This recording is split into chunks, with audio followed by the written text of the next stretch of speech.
New World Order. Well, that would be a good thing. I could see where it could be a good thing.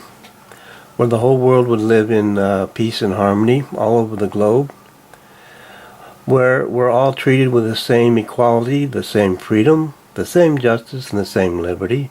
Most people would agree that would be a really good thing.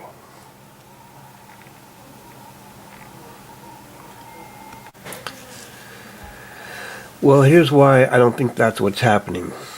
The United States is being dismantled piece by piece. Its moral values are decaying. Corruption and greed is everywhere. People in high places have sold out America in order to get rich. And they were extremely rich before they decided to get rich. They want to remove God. And some men think that they are God. They're globalist elite with too much money. Now look at this. This is a satanic monument built for the Oklahoma state capitol. It's 7 feet tall. It was built by a group called the Satanic Temple, and they want to put this outside of the courthouse. Since they have the 10 Commandments there, they want to put this up there. Can you imagine going to court and you're being judged by the devil? I mean, basically, that's what this is. That's pretty scary. Okay, let's step back and listen to Mr. Bush's speech on the New World Order and what the world should look like. Out of these troubled times, our fifth objective, a new world order can emerge, a new era, freer from the threat of terror, stronger in the pursuit of justice, and more secure in the quest for peace. An era in which the nations of the world, east and west, north and south, can prosper and live in harmony. 100 generations have searched for this elusive path to peace, while 1,000 wars raged across the span of human endeavor. And today that new world is struggling to be born. A world quite different from the one we've known. A world where the rule of law supplants the rule of the jungle. A world in which nations recognize the shared responsibility for freedom and justice. A world where the strong respect the rights of the weak. We have before us the opportunity to forge for ourselves and for future generations a new world order. A world where the rule of law, not the law of the jungle, governs the conduct of nations. When we are successful, and we will be, we have a real chance at this new world order, an order in which a credible United Nations can use its peacekeeping role to fulfill the promise and vision of the UN's founders. All right, well, the problem with this is the UN founders are global elites that are corrupt. And where he says the world of the strong would respect the rights of the weak, I would say that the government now is stomping on your rights in every way possible. The UN, they like to use that word peacekeeping because it sounds good. Yeah, I would say they're going about this in the wrong way because this is branching off into a load of schemes, scams, fraud, lies by the global elite that have more money than they should have. Now, if we were to have a real New World Order, all these people in a government with all their ill-gotten gains and corruption and treasonous acts would be held accountable. But you don't see that really happening. Instead, you see the greatest country on earth being destroyed by criminals that are in position of power. So instead of the greatest country on earth being used as a role model or a base to start a new world order, its standard of living is being reduced to a bump in the road. So what this is leaning towards is now we have these big corporations that are above the law. They're tax exempt. They make millions, billions of dollars, and you come in, you live from week to week with your little paycheck. And they're leaning towards basically the middle class is expendable, and you will be replaced by robots.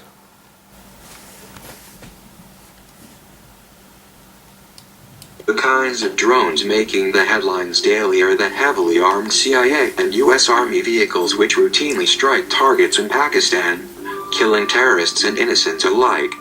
But the real high-tech story of surveillance drones is going on at a much smaller level, as tiny remote-controlled vehicles based on insects are already likely being deployed. Over recent years, a range of miniature drones, or micro-air vehicles, MAVs, based on the same physics used by flying insects, have been presented to the public. The fear kicked off in 2007 when reports of bizarre flying objects hovering above anti-war protests sparked accusations that the U.S. government was accused of secretly developing robotic insect spies. Researchers have now developed bio-inspired drones with bug eyes, bat ears, bird wings, and even honeybee-like hairs to sense biological, chemical and nuclear weapons. Official denials and suggestions from entomologists that they were actually dragonflies fail to quell speculation, and Tom Earhart, a retired Air Force colonel and expert on unmanned aerial craft, told the Daily Telegraph at the time that America can be pretty sneaky. The following year, the U.S. Air Force unveiled insect-sized spies, as tiny as bumblebees, that could not be detected and would be able to fly into buildings to photograph, record, and even attack insurgents and terrorists. Around the same time, the Air Force also unveiled what it called lethal mini-drones based on Leonardo da Vinci's blueprints for his ornithopter flying machine, and claimed they would be ready for rollout by 2015. Alright, there you go. So the poor and the middle class are expendable. You're being replaced by robots. If you don't agree with the New World Order, they can kill you with a drone if they want, and you would never know what hit you. Alright, well now we have chemtrails and HARP, and this ties into the New World Order, where we have Monsanto's, where they own the weather. Could you add some of the environment that affect a large population? The answer is absolutely yes. I started seeing chemtrails being laid overhead more frequently and noticing the change in the crop production.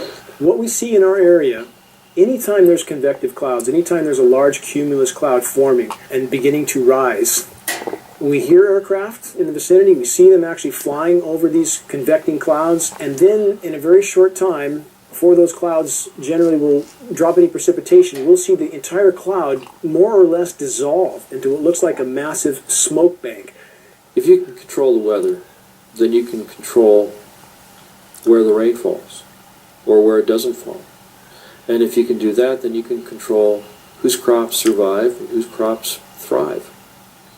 And if you happen to be favoring a corporation or a group of corporations that are flooding the market with genetically modified crops, you can see how manipulating the weather can actually change the market share that one or more corporations have.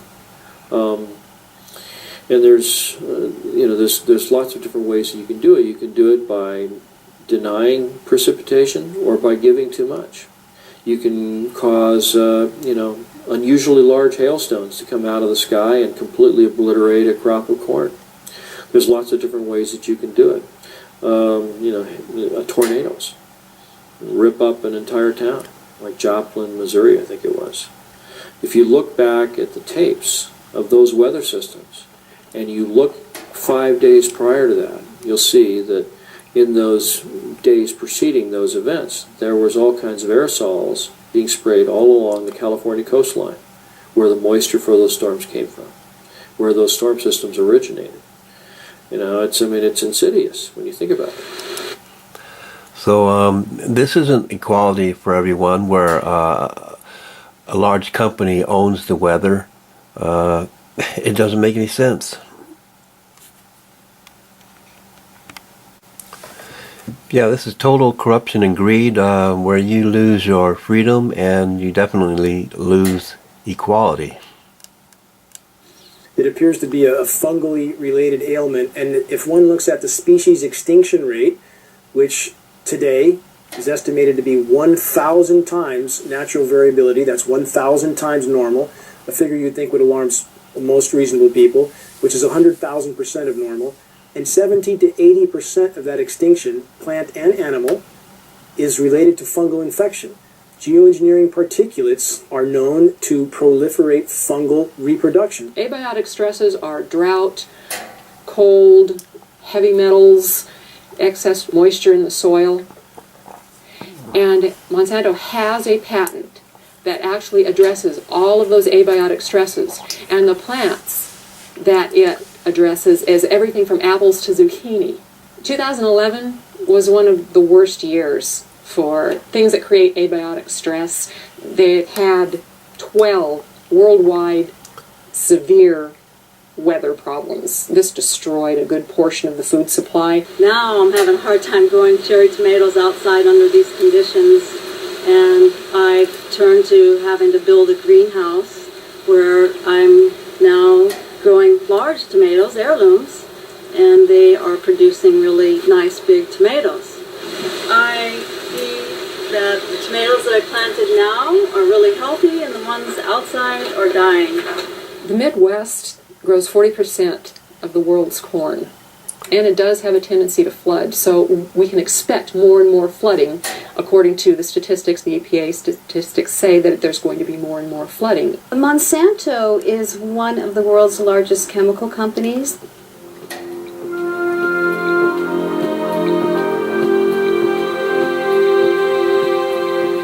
They also own 90% of the seed companies in the world right now, and they are the largest company putting out genetically modified seeds. So what does Monsanto do? Corn is the lead-in because corn is in just about everything. Corn is the main crop. And Monsanto leads in with corn products before it does anything else. So what we have is Monsanto leading in with a drought-resistant corn and an abiotic stress-resistant corn. The drought and the flooding, it's all the same patent. Monsanto has a patent for abiotic stress. Abiotic stress is the drought, it's the flooding, it's the excess soil, it's anything that's going to stress a plant. GMO is genetically modified organism, and it's also called GE, genetic engineering. Well, the history of farming has been a farmer will plant a seed into the ground. There will be nutrients in the ground that will enable that plant to grow. And then at the end of the growing season, they will take some of the seeds and they will save them for next year. And they'll grow their next crop. But what is going on with the genetically modified seeds is they're what's called terminator seeds. A terminator seed will not produce other seeds. With the terminator seeds, these farmers have to go back to Monsanto every single year and purchase these extremely high-priced seeds. There have been studies outside of the United States showing that genetically modified seeds, the plants that come from them, are extremely harmful to humans and other life on this planet.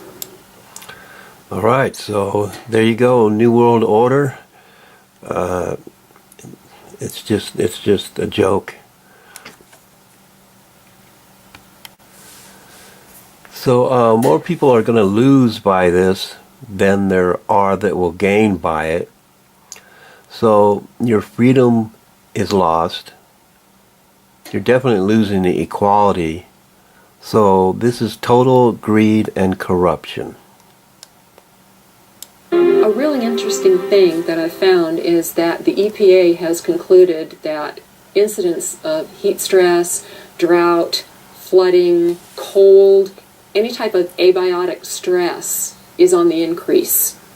And loss due to that is going to double by 2030. Then you put yourself up as the solution.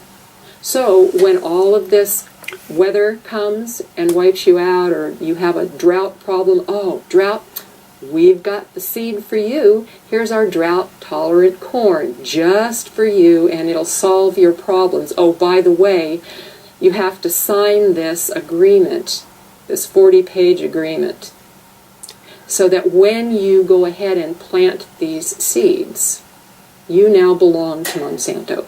The weather disasters seem to be directly correlated to an increase in Monsanto's sales. So there will be the have and the have-nots.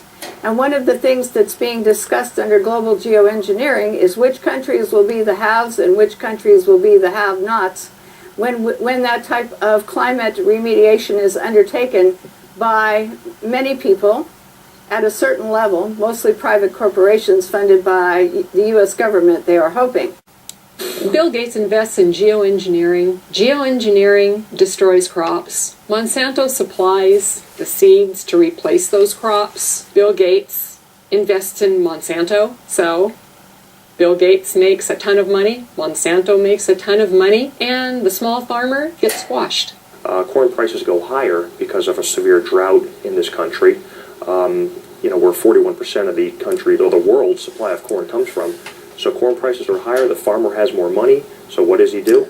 He buys fertilizers, which drives up the mosaic stock, or he could purchase genetically modified seeds from Monsanto. You've got severe drought in Africa. In 2011, there was a severe drought. This is causing nothing but death. It's causing starvation, it's causing malnutrition, it's causing a severe water shortage. How do you grow anything without water? You cannot grow anything without water. So what does Monsanto do? They say, oh, we got a drought-tolerant corn for you. There's been an excessive push to get bioengineered crops into Africa. They look at severe conditions as an opportunity. They're disaster capitalists. Okay, so here you have farmers, and they've got flooding, they've got droughts, they've got everything that totally wipes them out. So what happens? Okay, if they plant it early enough in the year, they can go ahead and try and plant again. So buy more seed. Okay, buy Monsanto seed. So they're just raking up on that end of it. Okay, so if you can create enough weather manipulation, you can shorten growing seasons, you can create enough of that disaster, and you've got the seed supply, they've got to come to you.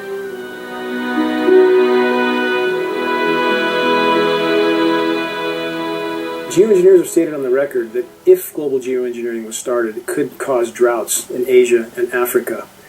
And they state that to the American public for probably obvious reasons. Why would they tell the American public that it could also cause droughts here? Why wouldn't it cause droughts here?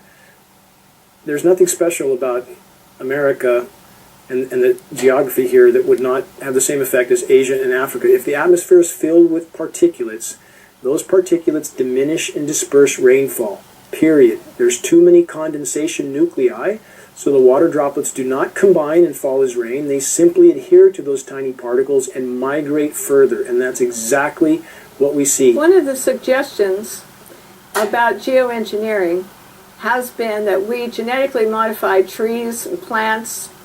We genetically modify crops to be aluminum resistant, and this is ongoing at this time. And part of the geoengineering scheme is to say we're going to put all these chemicals and particles into our atmosphere, which is going to cause air pollution, water pollution, changes in soil pH, and could disrupt agriculture crop production to a great degree.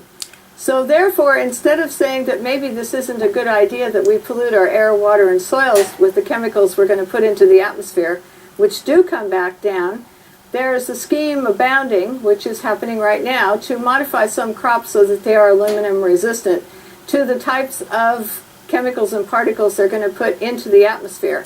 It's just going to get worse until the point where we're not going to be able to grow anything at all unless it's a Monsanto genetically modified, abiotic stress resistant seed.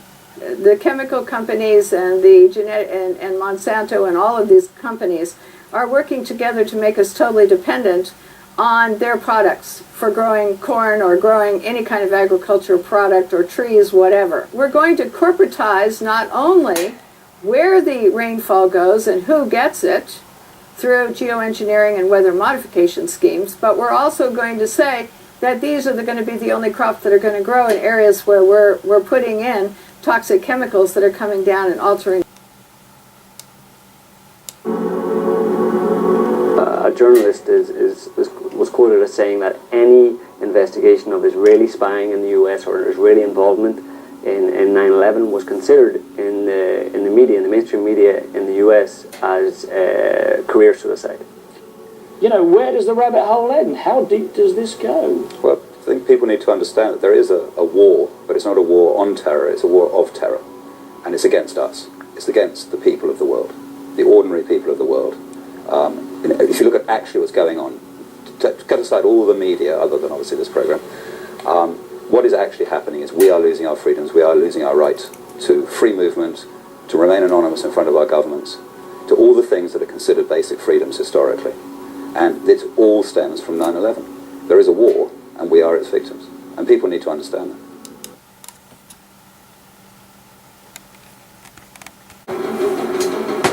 As I began pouring through the photographs, I had one goal in mind, and that was to prove the French wrong with their website, Hunt the Boeing.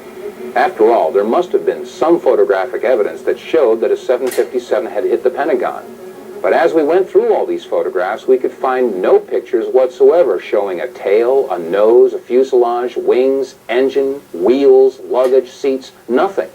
There were no photographs showing any recognizable wreckage from a 757. Furthermore, when you look at the size of the hole at the Pentagon, it was approximately 65 feet across, and the height of the Pentagon is approximately 73 feet.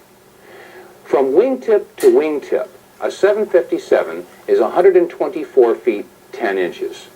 From nose to tail, a 757 is 155 feet and 3 inches in length, and the height is 44 feet and 6 inches. However, when you look at the hole at the Pentagon, you'll find that it's only approximately 65 feet across. How does a plane of those dimensions fit into a hole only 65 feet across? Upon further inspection, we found that the damage at the Pentagon was completely and totally inconsistent with the damage of the planes that had hit the World Trade Center. I mean, after all, the planes that hit the Trade Center created a fire so intense that it fatigued the steel and collapsed the buildings, or so that's what we were told. And yet, when you look at the left side of the Pentagon, you'll note that there is very little, if any, smoke damage or heat damage at all. On the third floor, it's very plain to see a file cabinet with a computer monitor. Neither of them are damaged. On the second floor, you can see a wooden desk. It hasn't burned. And on the first floor, a very curious sight indeed, a wooden stool with a book that is laying and open. The pages aren't even singed. Now, each of the planes involved in the September 11th attacks had embarked upon transcontinental flights, which means that they had a majority of their fuel left over when they hit their respective targets. That means that approximately 8,600 remaining gallons of fuel would have been ignited on the 757 that had hit the Pentagon. Again, we look at the photograph and ask ourselves, is the smoke and heat damage consistent with that amount of fuel being ignited?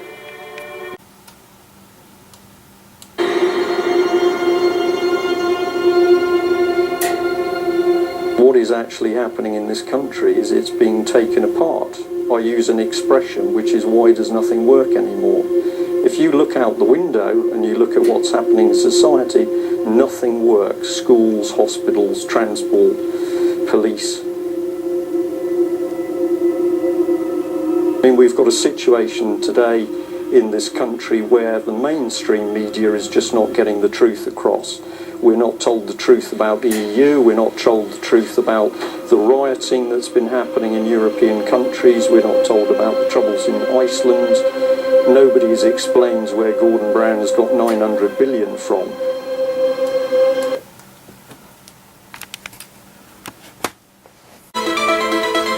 Let's listen to a clip from Larry Silverstein. He was the lease owner of the World Trade Center as he gave an interview on PBS. I remember getting a call from the fire department commander telling me that they were not sure they were going to be able to contain the fire. And I said, you know, we've had such terrible loss of life. Maybe the smartest thing to do is pull it. And they made that decision to pull, and then we watched the building collapse. Now, we've just heard Larry Silverstein making the admission that when it came to Building 7, the decision was made to pull it, a term that is used by demolition experts in bringing a building down. The BBC announced its collapse 25 minutes before it actually came down. If you check on YouTube, there's a video of a BBC presenter saying that we've just heard that World Trade Center 7 has collapsed, and in the background, World Trade Center 7 is still standing. So it looks like the press release went out a bit early, doesn't it? Yeah, it's just a bit in a rush. First of all, who did they kill? And it's very interesting who they did kill in the Pentagon. They killed people in the Office of Naval Intelligence and in the Office of Defense Accounting. Defense Accounting announced, in fact Donald Rumsfeld announced the day before 9/11 that there was a $2.3 trillion hole in the Pentagon's budget, and they didn't know where it had gone. 2.3 trillion? Just 2.3 trillion. Nowadays, of course, that's just one bank rescue. And the Office of Naval Intelligence has historically been the most powerful intelligence organization in the United States, and is basically a known enemy of the neocons and their faction within the CIA and the NSA. So it's infighting is what they're saying. Exactly. But the obvious reason why they would kill their own people is to garner public support, public outcry, public anguish that could then be used to back a war against, not so much against Muslims, but against the fact that a lot of Muslims live on land that the US government is kind of partial to acquiring for itself. Strategic reasons. All right, well, there you go.